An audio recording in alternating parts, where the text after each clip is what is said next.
नमस्कार, मैं हूं बृहस्पति कुमार पांडे और आप देख रहे हैं गाँव गाथा। मित्रों, इस समय हम श्रावस्ती में हैं और जो पीछे आपको खंडहर दिख रहा है, जो ध्वंसावशेष दिख रहा है, या एक चर्चित डाकू की गुफा है जिसका नाम अंगुलीमाल हुआ करता था। और अंगुलीमाल के बारे में जो किंवदंती है, जो कथाएं हैं, वो बौद्धकालीन युग से जुड़ी हुई हैं। लगभग ईसा के 500 वर्ष पूर्व एक ब्राह्मण परिवार में एक बालक का जन्म हुआ था। उसके पिता ने उसका नाम अहिंसक रखा था और उसे जब गुरुकुल में पढ़ने के लिए भेजा गया तो उसके ज्ञान से ईर्ष्या करने वाले उसके सहपाठियों ने उसके गुरु को तमाम तरह के जो है मंत्रणा देनी शुरू की। इसके बाद उसके गुरु ने अहिंसक से कहा कि तुम जाओ और 100 आदमियों की उंगलियां काट करके लाओ। इसके बाद अहिंसक श्रावस्ती के जंगलों में चला आया और वहाँ लोगों को मार करके उनकी उंगलियों को काट कर उसकी माला बनाने लगा, जिसके बाद अहिंसक को उंगलीमाल के नाम से जाना जाने लगा। उंगलीमाल का श्रावस्ती में इतना खौफ था कि श्रावस्ती के जंगलों से कोई भी गुजरने से डरता था।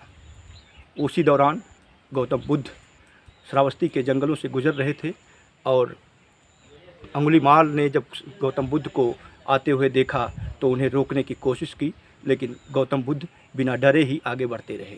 अंगुलीमाल गौतम बुद्ध को पकड़ने के लिए दौड़ा, लेकिन गौतम बुद्ध अंगुलीमाल के हाथों में नहीं आ रहे थे।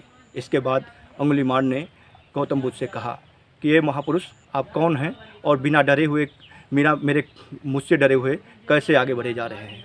तो गौतम बुद्ध ने जवाब दिया कि मैं स्थित हूँ और आप अस्थित हैं, मतलब आप हिंसा की तरफ चल रहे हैं और मैं अहिंसा की तरफ।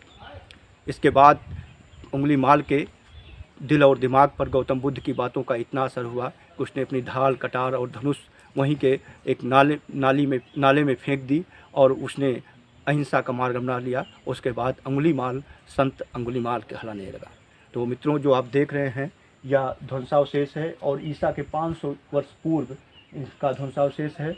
और इसी जगह पर जब अंगुलीमाल लोगों की उंगलियां काटता था, उसके बाद यहाँ पर वह आकर के छुप करके रहता था और अंगुलीमाल के डर से कोई भी इस क्षेत्र से गुजरने से रहता था। यानी यहाँ कोई भी इस क्षेत्र से नहीं गुजरता था, क्योंकि अंगुलीमाल जिसको भी पाता था उसकी उंगलियां काट लेता था और उसके माला बनाकर अपने गले में बांधता था।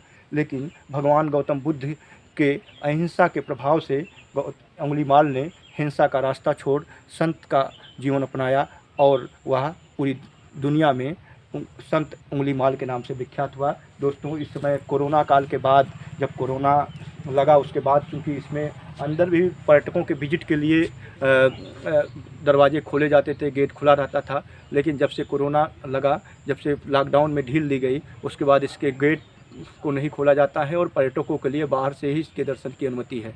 तो आप देख सकते हैं कि यहाँ जो ईंटें हैं, जो इसका जो कार्बान्स है, इसका जो